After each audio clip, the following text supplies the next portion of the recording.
Hi again, I'm Miss Mallory with the Quine Street Project, bringing you drama class.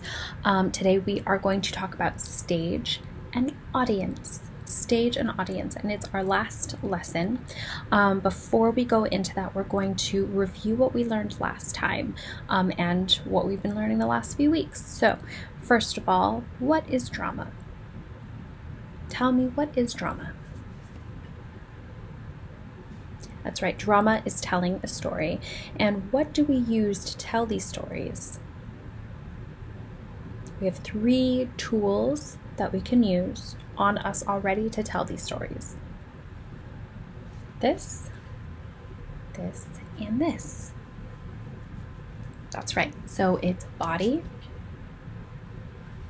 voice, and imagination. So those are the 3 tools of an actor. We also know tableau, which is a frozen picture. We know pantomime, which is, that's right, it's a moving picture. And then last time we talked about emotions, feeling, and rehearsal. So again, emotions, feelings, they're things that you feel like happy, angry, sad, embarrassed. The same for feelings. Maybe today, because there's a heat wave, you might feel hot, warm, tired, something like that.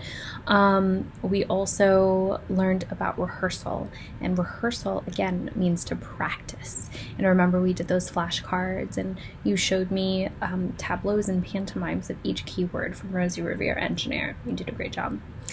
So before we move on, let's go ahead and warm up these tools that we have. You can stay seated for this warm up, but definitely take this time to use your energy and move your body around. First off, I want you to reach above your heads. Act like there's candy in the ceiling. So reach your hands up above your head. You can even act like you're climbing a rope. Now, wiggle your fingers. Drop your fingers. Drop your wrists. Drop your elbows. And then drop your shoulders.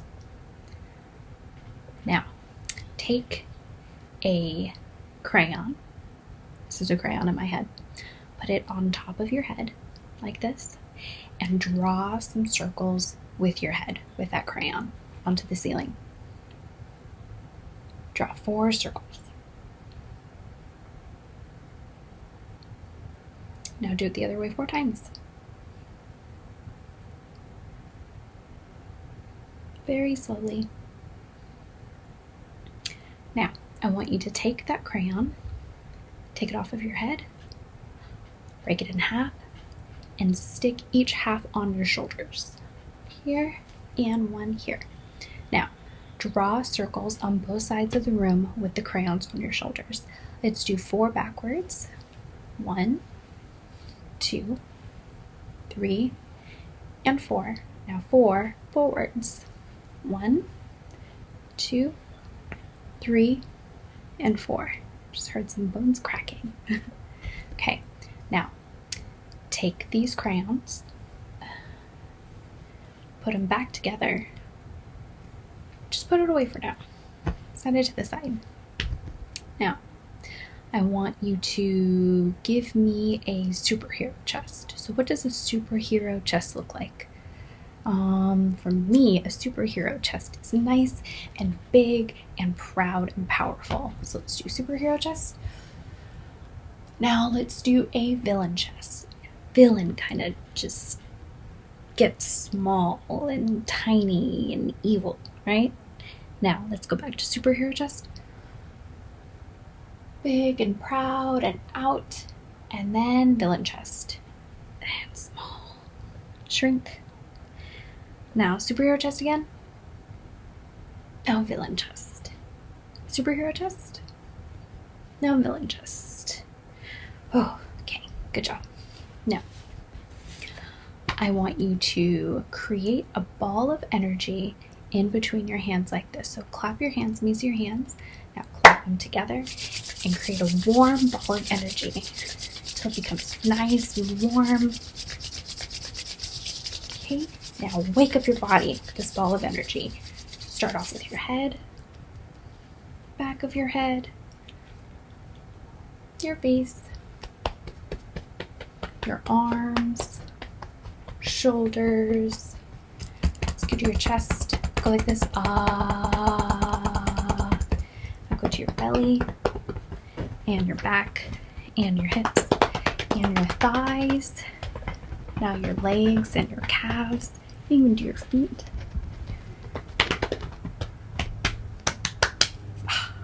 Okay, now I want you to warm up your face. So make your face nice and big like this. Eyes big, mouth big. Now small. Big. Now small. 2 more times. Big. Now small. Big and small. Okay.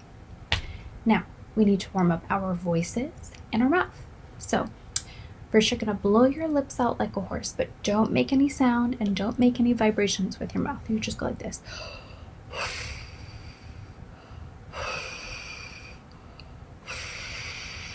Now you can play with sound and vibrating your lips.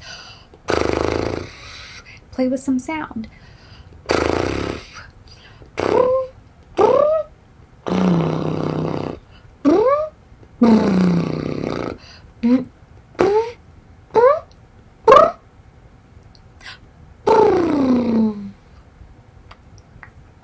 Okay, now let's go ahead and warm up our voices and this tool here, our face, our body, our mouths.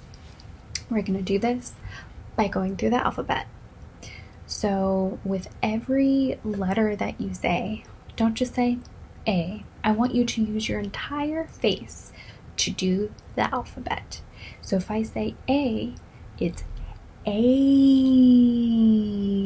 So make sure to use your cheeks and your lips and your nose and your eyes to do the alphabet. We're going to start at the beginning. Ready? A, B, C,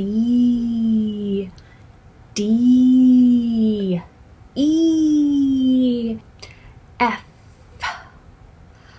G, H, I, J, K, L, M, N, O, P, Q, R, S, T, U, V, W, X, Y, and Z. So hopefully your cheeks are all warmed up and loosened now. Now, let's get into some tongue twisters. I have a couple for you. If you know them on your own, you can do your own, but I'll start off with a couple. Unique, New York. You know you need unique, New York. Now say it again with me. Unique, New York. You know you need unique, New York. I say it a little bit faster. Unique, New York. You know you need unique, New York. Unique, New York. Unique, New York. You know you need unique, New York. You know you need unique, New York. Unique, New York. Unique, New York. You know you need unique, New York. Now let's try this next one. Fuzzy Wuzzy was a bear. You might know this one already. Fuzzy Wuzzy had no hair. So Fuzzy Wuzzy wasn't very fuzzy, was he? Let's do it a little bit faster. Fuzzy Wuzzy was a bear. Fuzzy Wuzzy had no hair. So Fuzzy Wuzzy wasn't very fuzzy, was he? Fuzzy Wuzzy was a bear. Fuzzy Wuzzy had no hair. So Fuzzy Wuzzy wasn't very fuzzy, was he? Fuzzy Wuzzy was a bear. Fuzzy Wuzzy had no hair. So Fuzzy Wuzzy wasn't very fuzzy, was he? A little bit faster. Fuzzy Wuzzy was a bear. Fuzzy Wuzzy had no hair. So Fuzzy Wuzzy wasn't very fuzzy, was he? And one more. The big black bug bleeds blue black blood, but the little black bug bleeds blue. The big black bug bleeds blue black blood, but the little black bug bleeds blue. The big black bug bleeds blue black blood, but the little black bug bleeds blue. A little bit faster. The big black bug bleeds blue black blood, but the little black bug bleeds blue. Oh my gosh. Good job. Give yourselves a round of applause. Okay, so this is our final lesson, and I want to talk to you about stage and audience. And this might have been a little bit easier to see if we were in class together talking about this. So when I came to your class on the first day, I sat on a chair and I read to you stories, and I stood up and I presented things to you. Technically, that means that I was on a stage. So I was presenting to you, I was acting for you, and people on stage are usually on an elevated platform. So you know in your lunchroom how you have all of those cafeteria seats and they're placed lower, and then you have the stage with the curtain and the stairs that go up to the stage. The stage is usually where people perform. In the audience, which is where the cafeteria seats would be, the audience is who is listening or watching the story. And the people who are in the audience usually give a clap. They're watching intently and paying attention and very quietly, usually, unless it's like a stand-up comedy show or some kind of show where someone would participate. And then the stage is where the actors are. It's where the performers are, the dancers, singers, actors, professional speakers, scientists. If you're graduating, you'll see on the stage the professors and the people who go up there who are graduating, and their names get called out, and then the audience applauds the people on the stage. Now, people on the stage, the actors, usually at the end of a story or the end of a play, what they'll do is they will take a bow. They will take a bow. They will all go together and they would take a bow, Usually what happens at the end of a play is each character goes up one by one, or each group goes up in a group, and they will bow together. You're bowing to the audience, kind of saying like, thank you for your attention, thank you for being here to watch this performance, and kind of recognizing the fact that they've worked so hard on this performance. They're saying thank you and you're welcome kind of at the same time. So people on the stage take a bow, and then at the very, very end, everyone in the play gets together, and then they line up and they put their arms around each other, or they hold hands and they take a bow. So that is audience and stage. So if we were in class together, the activity that we would be doing for audience and stage is that one by one, each of you would be encouraged to perform a pose or some sort of trick for the rest of the class. There's no right or wrong answer, so you can do that now or with the people in your household if you'd like. And then when you are done with your performance and performing this trick, then you would take a bow like someone on stage would be doing at the end of a show. When you bow, the rest of the class must applaud for that performer. So if you were up there performing a trick, after you do it, you would bow, and then the audience would clap for you or give you applause. And then in class, what we would be doing is playing with those flashcards again. And then we would be having our final performance of Rosie Revere Engineer, which would have been, me or your teacher reading Rosie Revere Engineer out loud, and you and your classmates acting out the story. But we won't be able to do that, and I'm sorry. But what I do want you to do is think about those keywords from the story. I want you to think about the emotions and the feelings in that story, how the story made you feel, and what you think. Think about what you feel like the story would look like if you were acting in it. And finally, I would like to ask you some questions for you to think about. And so just sit quietly, maybe close your eyes and think about these things. First off, what did you like about drama? What did you learn in drama? And would you change anything about drama?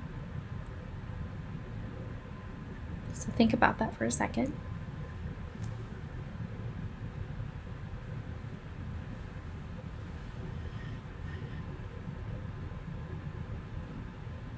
Okay, good job.